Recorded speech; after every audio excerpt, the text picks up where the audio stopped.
Informe 24, con Jania Novel. En México, la Suprema Corte de Justicia de la Nación vive un momento inédito en su historia. Con la entrada en vigor del Acuerdo General, el 3/25, la Corte ha reducido progresivamente sus sesiones y el número de casos que atiende, limitándose desde abril únicamente a asuntos urgentes. Todo esto ocurre en el marco de la reforma judicial que establece la conclusión de funciones de los actuales ministros el 31 de agosto de este año y la llegada a partir del 1 de septiembre de nuevos integrantes elegidos por voto popular. Este proceso de transición institucional genera muchas expectativas, pero también incertidumbre sobre la continuidad y la fortaleza del sistema judicial. Vamos a analizar precisamente las implicaciones políticas de este cambio. Vamos a conversar con Gabriela Vargas, que ella es politóloga. ¿Cómo estás, Gaby? Muy buena tarde, te saludo con gusto. Muy buena tarde, Jania, a ti y a tu auditorio.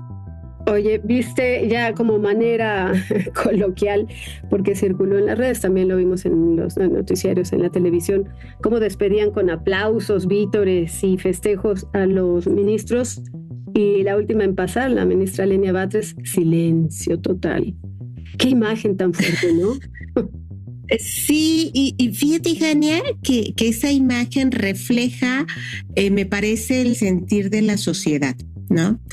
Creo que evidencia la molestia que, bueno, era propia del Poder Judicial con esta reforma que se impulsó para renovarlo, pero también evidencia la visión de la sociedad que tiene en relación a la Suprema Corte de Justicia de la Nación.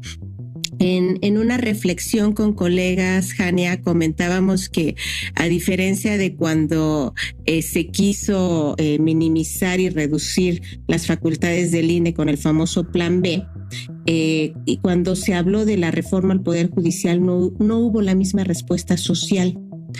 Y me parece que esto tiene que ver porque la gente en su vida cotidiana desconoce con mucho el alcance de lo que significa la presencia y el ejercicio del Poder Judicial en el sistema democrático, que no solo es un contrapeso, ¿no?, a las iniciativas de algún otro poder, sí, que como las que en su momento hubo con el Plan B que promovió el expresidente, o también con este decretazo que quiso dar para que nadie investigara ni pidiera información sobre las obras de la 4T, del Tren Maya, del aeropuerto, de Dos Bocas. O sea, la gente cuando escucha este tipo de noticias que la Corte frenó que no sea información confidencial y que los periodistas puedan accesar a estas obras, le parece algo lejano, ¿no? Uh-huh. Sin embargo, por ejemplo, la Corte, y poco se habla de ello, pues la Corte también tuvo sentencias emblemáticas para que se reconociera como víctimas indirectas a familiares de los feminicidios, por ejemplo, ¿no? O incluso reconocer como un acto de tortura la vivencia de los familiares de las víctimas de desaparecidos, ¿no? Entonces, estas sí son sentencias que impactan directamente a lo que sucede a las personas, ¿no? O por ejemplo esta de los migrantes, que se tuviera un registro serio, formal respecto a la ruta de los migrantes que desaparecen y son secuestrados toda la vida, pues fue un pronunciamiento de la Suprema Corte de Justicia. Pero desafortunadamente en el ámbito colectivo, en el ámbito social, estas noticias casi no se siguen, casi no las percibe la sociedad, que son resultado de una acción de un poder judicial. Claro, es que a veces estamos... En virtud de eso... Sí, te iba a decir que a veces estamos en la inmediatez como sociedad de lo que pasa en las redes sociales, en el TikTok, en X, en Facebook, ¿no? En donde pues tiene más impacto el Lord del Papitas, el Lord Paddle, la Lady, lo que sea, ¿no? La Lady Cacahuates, en fin, eso es como lo que impacta porque se hace viral, porque sí, que la discriminación, no digo que esté mal, creo que son noticias volátiles. Cuando te pegan ya de manera directa y van de juzgado en juzgado en juzgado, y cuando dices, bueno, ya nadie me atiende, nadie me hace caso, me voy a la última instancia, que era la Suprema Corte, eso ya se ve, como bien lo dices tú, muy lejano. Pongo este ejemplo porque lo cercano es lo que vemos en la inmediatez, ¿no? Que robaron a la vecina, que saltaron a no sé quién en la calle a plena luz del día. Esa es la información luego que impacta, pero ya casos concretos como los que tú me dices, pues la gente los ve muy lejanos, a menos que como colectivos vayan con alguna organización, algún bufet que los traiga, los esté defendiendo de manera judicial y terminen efectivamente en la corte, porque si no es ambiguo, es muy, muy lejano a nuestra realidad inmediata, ¿no? Sí, tal cual lo dices, se cuestionaba, o era uno de los argumentos que se utilizaron para justificar esta reforma, que la Corte estaba muy ajena a impartir justicia, ¿no? Y que no era sensible a las cuestiones sociales que se sometían a su escrutinio. Me parece que no, ya la historia no lo dirá. Creo que incluso la Suprema Corte tuvo un proceso de apertura y progresividad en cuanto a interpretación en derechos humanos que personalmente a mí me daba certeza, y creo que a muchas personas les daba certeza esa visión progresista. ¿Y qué nos debería de preocupar, Jania, ahora con este cambio que se va a dar en septiembre? El que se reduzcan los ministros, bueno, es importante, sí, es importante porque ya va a haber un reequilibrio de las fuerzas al interior del Poder Judicial, pero también hay que decirlo, ya había una escuela judicial, ya había una capacitación, una formación que facilitaba el ya por sí, ¿sí? Excesivo cúmulo de expedientes que tenía la Suprema Corte de Justicia.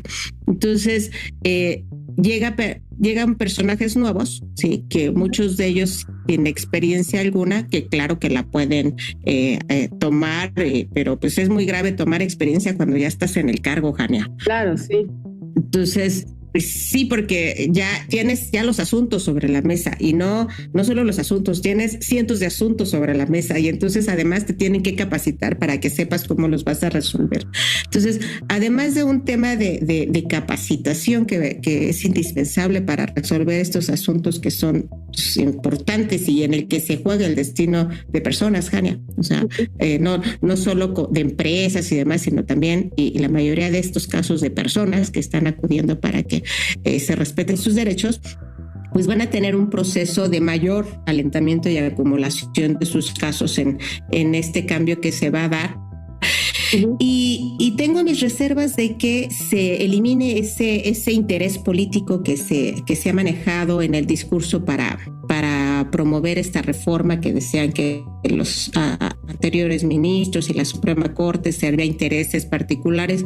Pues a lo mejor solo cambian los intereses a los que se van a servir ahora, ¿no? Claro. Entonces creo que el cambio por sí mismo no va a garantizar una impartición de justicia más efectiva. Creo que la va a ralentizar, y me parece que necesita un serio proceso de capacitación, porque lo que se imparte en la Suprema Corte pues es justicia, Jania. Uh-huh. Y te preguntarás, bueno, ¿y todos los que ya no tienen confianza en esta nueva etapa, ¿no? Porque pues habrá mucha gente que no la tenga y tendrá sus razones para ello. Como decías, simbólico el aplauso para quienes fueron y para quienes no fueron aplaudidos, ¿sí?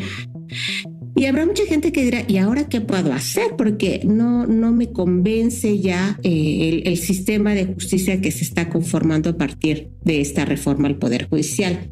Creo, Jania, y ya lo hablaremos con mayor detalle en otro momento, pero me parece que los mecanismos alternativos de solución de controversias que poca gente conoce, ¿sí?, se van a volver la opción para miles de personas.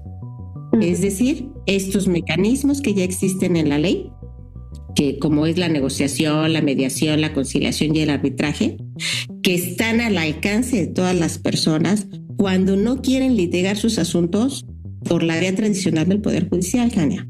Uh-huh. ¿Sí?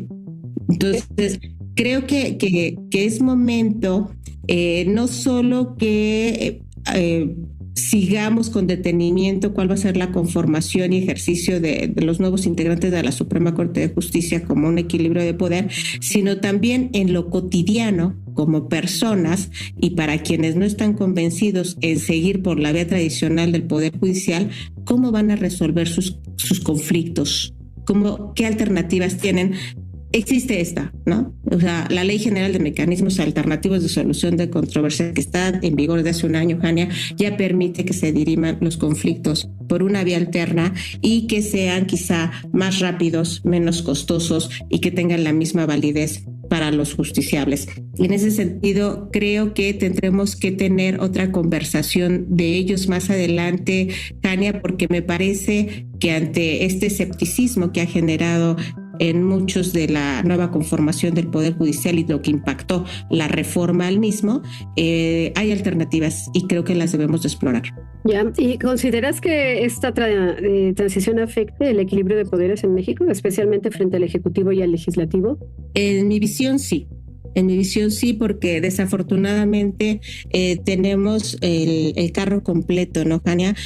Siempre ha sido dañino, no solo en México, sino en todas partes del mundo, y la historia nos demuestra que el Ejecutivo y el Legislativo sean de un solo partido, ya es grave. Pero si además sumas que la impartición de justicia también va a estar personajes del mismo partido, lo comentábamos en la sesión pasada, Jania, del Salvador, pues esa fue la fórmula que siguió Bukele, ¿no? Entonces, primero me posiciono, reformo, me hago de la mayoría legislativa, con la mayoría legislativa impacto al Poder Judicial, lo renuevo en totalidad, pongo a los afines a mi partido y ya tienes el bloque completo. Entonces, ¿quién va a ser oposición? Que la oposición es sana en todo sistema democrático, tiene su razón de ser, permite el debate, la negociación y que no se imponga una sola visión de lo que debe de ser la vida social y la política en un país, Jania. Entonces, sí nos debe de preocupar con mucho